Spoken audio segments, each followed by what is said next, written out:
This is the BBC.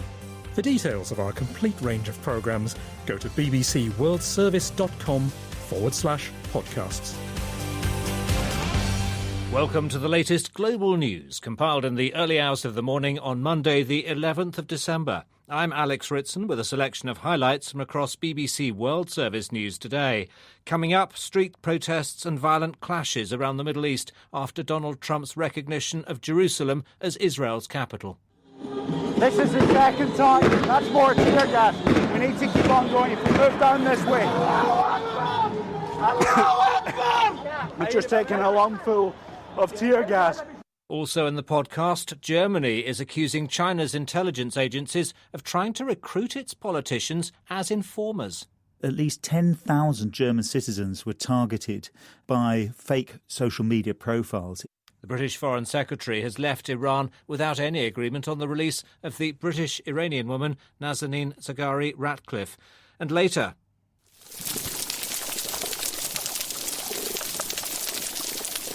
we delve below the surface of the oceans to find the sounds and the sights that are wowing audiences around the world in the BBC series Blue Planet 2. But first, in his first major international speech since the US announced it would recognise Jerusalem as the capital of Israel, Benjamin Netanyahu, the Israeli Prime Minister, has said that to enable a peaceful solution to the Middle East conflict, Palestinians must accept Jerusalem as the capital of Israel. Speaking in Paris alongside the French president, Mr Netanyahu said the city's status was non-negotiable. Meanwhile, protests have continued in the Arab and Muslim world against President Trump's decision. Our correspondent Martin Patience was at one of them in the Lebanese capital Beirut on Sunday. Well, the protest has turned ugly again. Some of the protesters are throwing stones and rocks and whatever they've got at the gate, and it's that gate where the Lebanese security forces are holed up. That leads to the US Embassy. Tear gas is now being fired, and we'll just move along. This is the second time. That's more tear gas. We need to keep on going. If we move down this way, there's tear gas. We just move down. We'll just move away from the situation. It's dispersing. We're just taking a lungful of tear gas. This shows the emotional power of this issue. Jerusalem remains a rallying cry for Palestinians and Arabs across the region.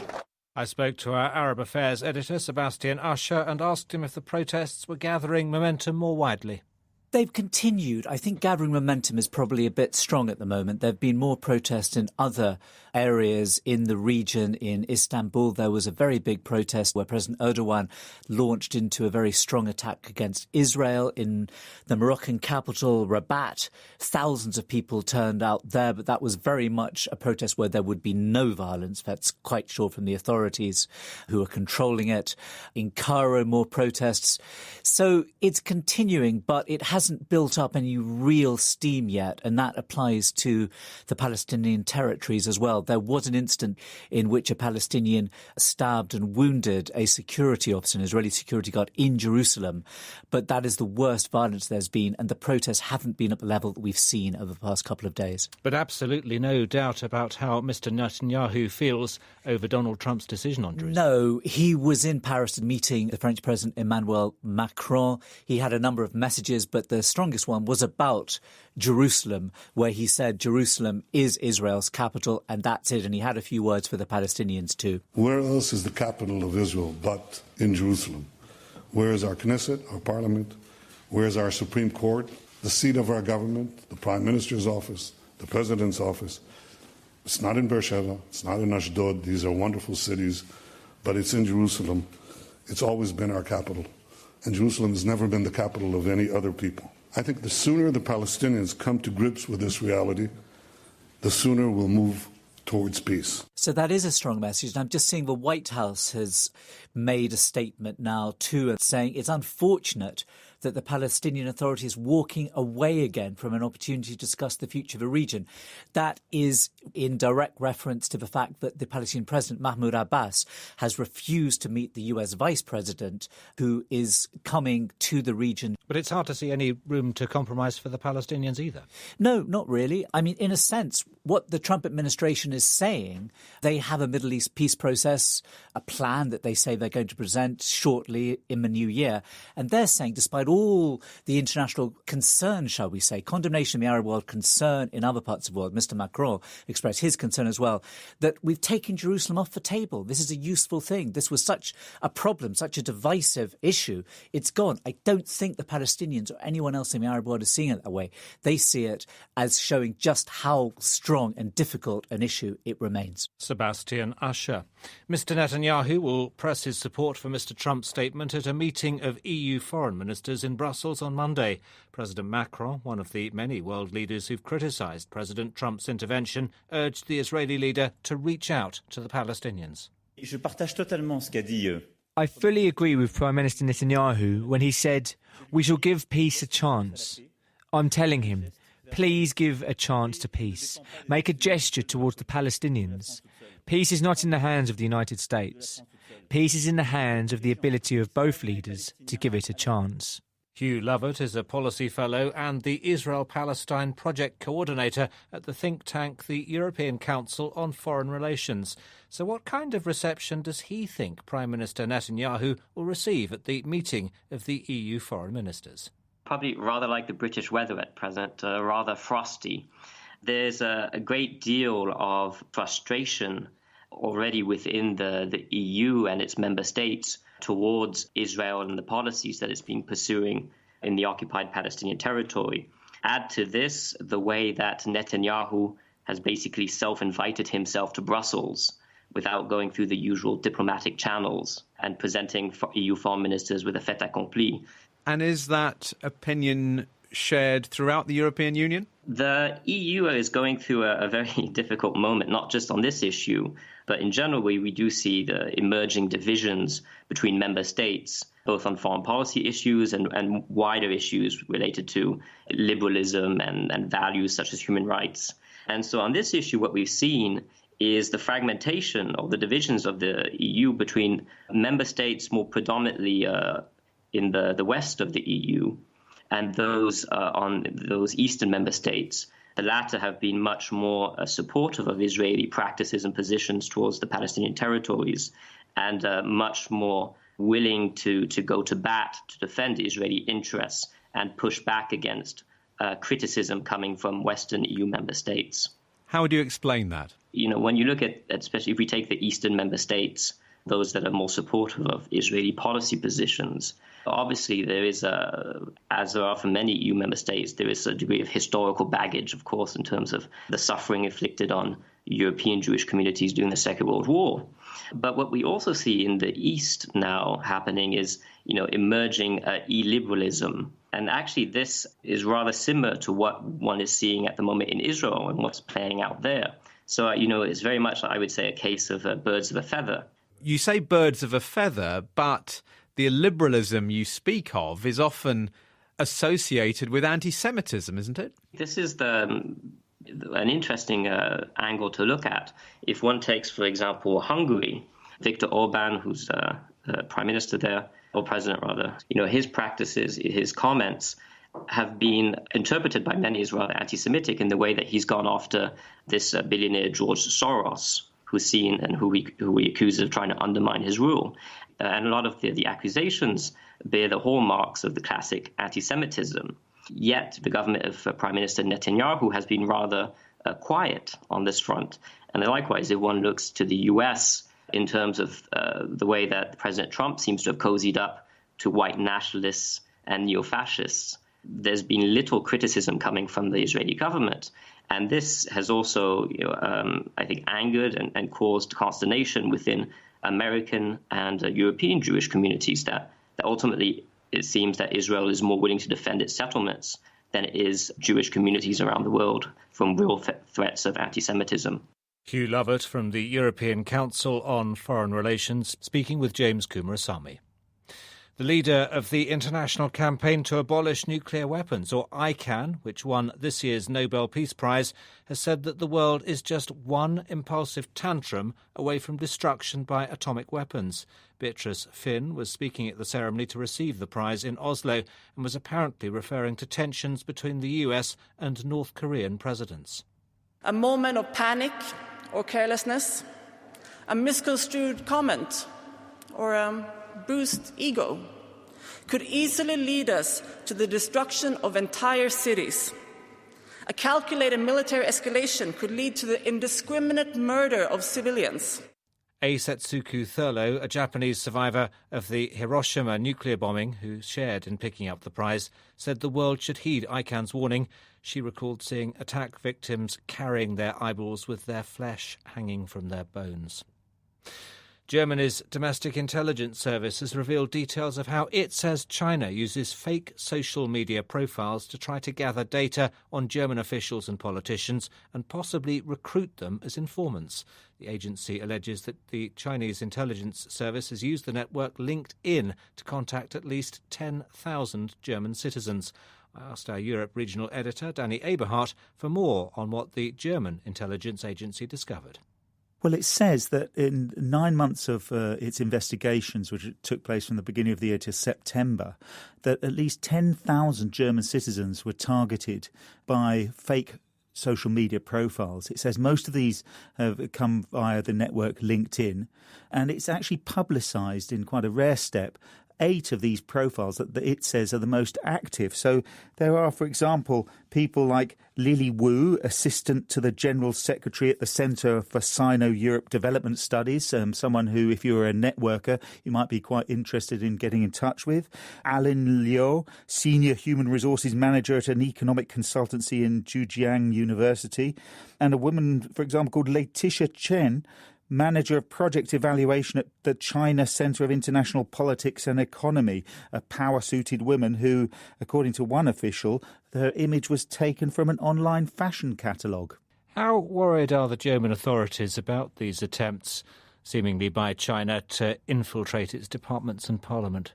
Well, very indication that it's produced individual profiles and a list of organisations that it says are being put up as fake organisations by the Chinese intelligence service shows that they are indeed worried. They're talking about a massive programme of attacks. They think that 10,000 may actually be considerably more that have yet to be discovered. So they're worried about it. They've issued warnings in the past about cyber espionage. There was, for example, a big report in July.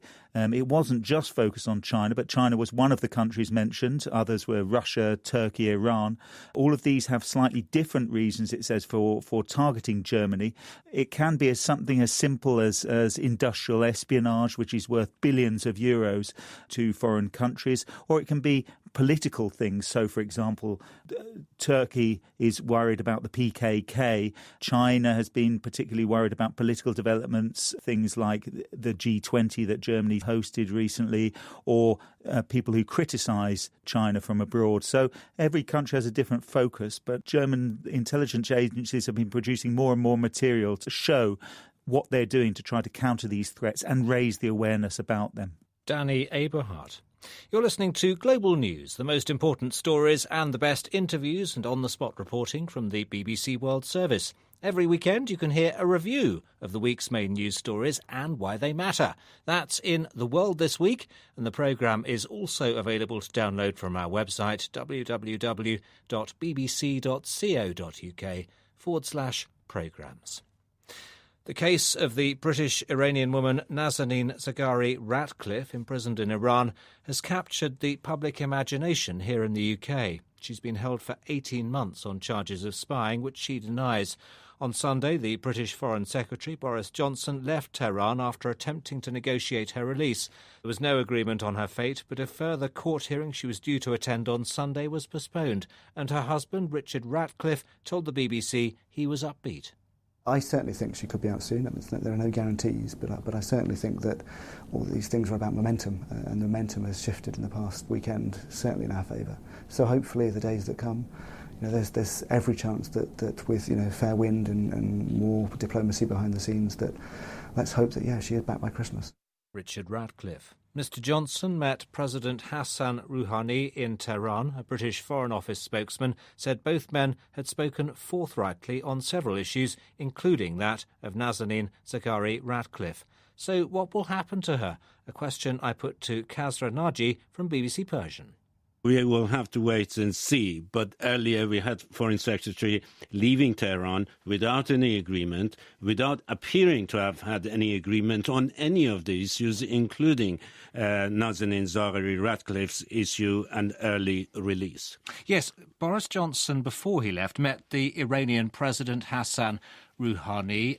Not every visitor to Tehran gets to meet Hassan Rouhani. What do you make of the way the Iranians have conducted the Foreign Secretary's visit? I think it shows that they, the Iranians, also attach quite a lot of significance to the visit by Boris Johnson. There are a whole lot of issues between the two, particularly the issue of the nuclear deal that the Americans are undermining, and the EU and Britain are in one voice in support of Iran's position. Yes, you mentioned the nuclear deal. What is it that the Iranians want? What would be the best outcome for the Iranians? The Iranians want to make sure that every signatory to that agreement 2 years ago sticks to it, and that it will lead to opening up an expansion of economic and trade relations between Iran and the outside world. This hasn't happened to the extent that the Iranians wanted it. A major problem is the banking issue, particularly British banks. British banks are not happy to open up fully to Iran because of their fears of secondary sanctions from the Americans. So that has been an impediment. I've seen reports that the British government was trying to get Bank of England to step in support of banks who have to be involved financially with trade deals and economic projects in Iran in a way that Bank of England could guarantee loans and capital for development in Iran. But that is an idea that hasn't happened, and I suppose there are several issues in bilateral relations between Iran and Britain, and all of them need to be resolved before you can have an agreement. Kazra Naji from BBC Persian. You're about to hear a vivid and unsettling account from one young woman who survived a major gun attack in the Afghan capital, Kabul, last year. In a country that's been plagued by war and violence, individual stories like hers can often get lost, buried in the sheer volume of gloom. But the BBC's Hugh Sykes has travelled to Kabul to hear her compelling and at times very distressing testimony. That is the sound of students playing table tennis here on campus at the American University in Afghanistan. But all around the perimeter of this campus there are now high grey blast walls, and all this security has been installed since a terrorist attack in August 2016. 16 people were killed, including several students. A truck full of explosives drove up to the old university wall, detonated, blew a large hole in the wall, and 2 gunmen went in and attacked staff and students and police and security guards for 10 hours. Well, I've come here to meet one of the students who survived that attack. She's now in a wheelchair recovering from serious injuries to her left leg. Breshna Musazai, a law student here at the university. I was in the mosque. When I finished my prayer, I heard gunshots. Then explosion happened. And I heard more gunshots. And then I heard another explosion. And the windows were broken. And even the ceiling fell down on us. So I could not run because I have polio on my right leg since childhood. I walked slowly. I was barefoot. My feet are bleeding. In my way there was broken pieces of glass. After that I remember I saw the person. The man, he was standing with a gun. He dressed up like a soldier, like he didn't look a terrorist to me. I thought he's the security guard of the university. He was holding his gun on me, and when he fired, his bullet hit my leg. I fell down on the ground, and that time I thought that I could not believe that I'm shot, and I thought that I cannot run, so it's better to pretend dead. So I didn't move, and when I started pretending dead, he shot me again. The second bullet hit my toes. The pain was unbearable, but because I was so scared, I didn't want the terrorists to know that I'm alive, so I didn't move. I was still pretending dead. Then, after a few seconds, I heard girls screaming upstairs. When the girl started screaming, one of the guys yelled at the girls, and he said, "Don't scream." So then I heard gunshots, and then I heard no more scream of girls. I thought all of them are dead, because then it was so quiet. Then I heard someone's phone was ringing. Then I remember my phone. My phone was close to my face. I was laying down on my right side. I saw the light of my phone. I saw that someone is calling me. I put my hand on my phone so that they don't see the light of the phone. And then they started firing, and they were throwing grenades. And my body was shaking, and I was breathing very fast. So I was scared if they see me breathing, they will know that I'm alive. So I took my head scarf and put it in my mouth to slow down my breath. And I was in that hallway for 6 hours. I could hear strange sounds, like someone is walking in the hallway on the broken glass. I heard people whispering. They were the policemen. The policemen started firing in the hallway. The bullets were going over my head. I could feel the air of the bullets. A bullet hit my injured toes. Then I moved myself, and I saw the police, and I waved toward them. And then they walked toward me slowly. When they got closer to the stairs, the gunman threw a grenade from upstairs. Then the policemen backed off. They went back, and they left the building. That time I was disappointed. I thought they left me. But then I saw they came again. After 30 minutes, when they entered the building, the policeman told me, "Pull yourself toward us." And I told the policeman that I cannot move, I'm shot. Then he said, "You're like my sister, just hold my hands." And he put me on his back. My leg was hanging, and it was hitting the ground and hitting the leg of the policeman. And he pulled me out of the building. Breshna Musa Sai speaking to Hugh Sykes. The opposition in Kenya says it has postponed plans to swear in its leader, Raila Odinga, on Tuesday as an alternative president. Mr Odinga refused to take part in a rerun of August's election, which was annulled by the Supreme Court and won by the incumbent Uhuru Kenyatta with 98% of the vote. From Nairobi, Victor Kanani reports. They said they have done consultations and think this is not probably the right time, and so they will give a fresh date at a later date. And above all, they've said that they will give new dates, not just for the swearing in, but also for the launch of the People's Assemblies as well. Many are waiting with bated breath. The country is still pensive after the election because the opposition has been holding its fort and saying they will not let go of what they believe was an electoral injustice. One of Britain's most famous publicists, Max Clifford, has died after suffering a heart attack in prison where he was serving an 8-year sentence for sex offences. He was 74. The BBC's Danny Shaw told me what impact the man dubbed the King of Spin made on the tabloid media here in the UK and in the rest of the world. Well, when he represented these famous clients like Muhammad Ali and Frank Sinatra and so on, what he ensured was that they got good publicity in the newspapers here, and that any damaging stories about them and other people were kept out of the papers by providing lots of tittle-tattle and gossip about other people. And of course, newspapers and the media across the world would have followed the stories that were appearing in papers here like The Sun and The Mirror and The Star and so on.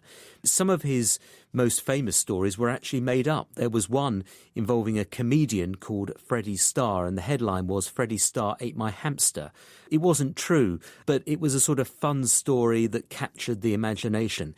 But he was also someone who did provide some serious stories about affairs that politicians had with celebrities, and he was also someone who exposed the libel case lies of Lord Archer, Geoffrey Archer. So there was a serious side to some of the stories that he had, and it had a great impact. So incredibly successful in his era, but then a massive fall from grace, and he died in prison.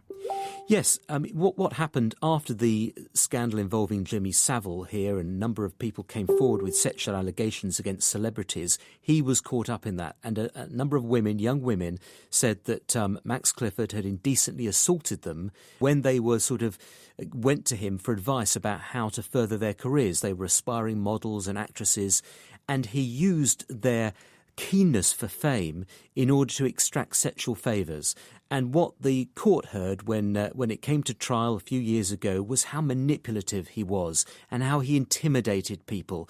And he was convicted of 8 counts of indecent assault against 4 young women and girls and sentenced to 8 years in prison. But he was still protesting his innocence until his death.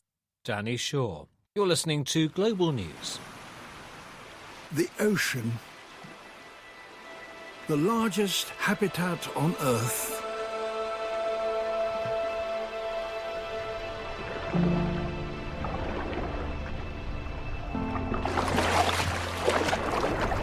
A generation ago, the series The Blue Planet took us beneath the waves.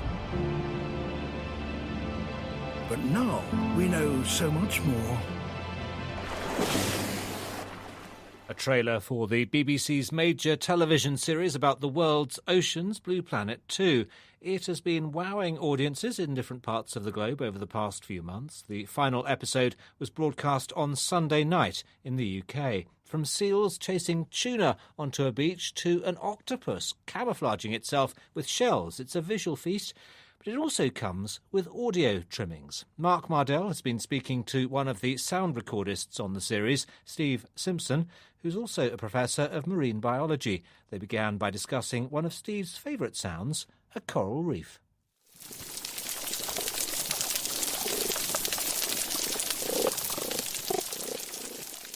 Jacques Cousteau assumed that the ocean was silent, Le Monde de Silence, the big film that he produced 60 years ago now. But we have been able to work with Blue Planet 2, particularly with new technology that allows us to record in multiple directions at the same time. Well, let's hear one of those.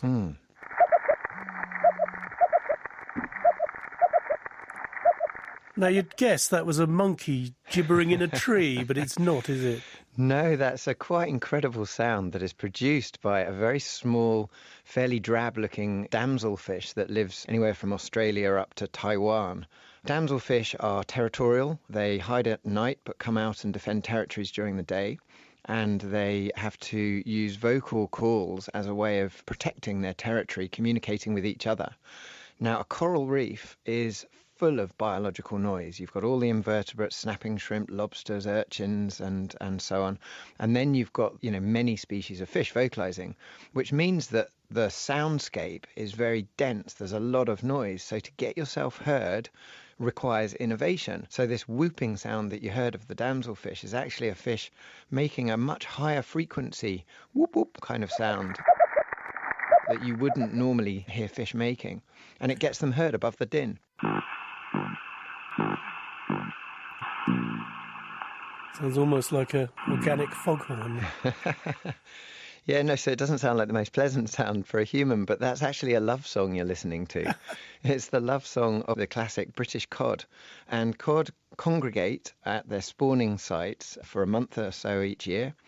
And males have about 10 seconds to sing a song to a female while they swim towards the surface from the seabed at night. So all she can do is hear him. And in that song is a lot of information about whether he's healthy, how big he is, and whether she's interested, therefore, in breeding with him. And what was your favourite moment? Well, so it was a real privilege working on the episode going out this week, the final episode, where I was able first to play around with some of the clownfish that they had been filming for the Coral Reef episode. Now, I wanted to really try and get these clownfish vocalising and particularly look at how they respond to the threat of a predator. So I turned up in Borneo with a small underwater puppet of a predatory fish. So I felt a little bit silly. They've got hundreds of thousands of pounds worth of equipment and I've got a puppet and a broom handle. But I was able to go down to the clownfish and play with the clownfish with this puppet and get them vocalising in a way that they would do when under the threat of predators.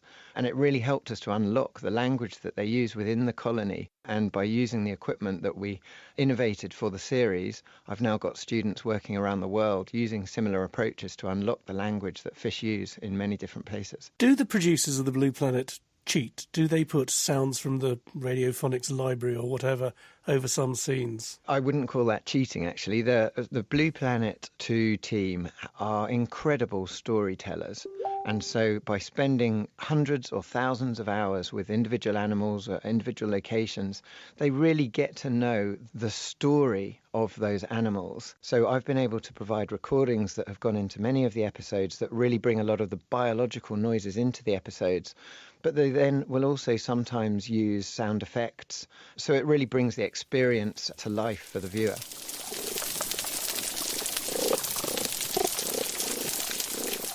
Professor of Marine Biology Steve Simpson, sound recordist on Blue Planet 2, talking to Mark Mardell. And that's all from us for now, but an updated version of the Global News podcast will be available for you to download later. If you want to comment on this podcast or the topics covered in it, you can send us an email. The address is globalpodcast@bbc.co.uk. I'm Alex Ritson. Until next time, goodbye.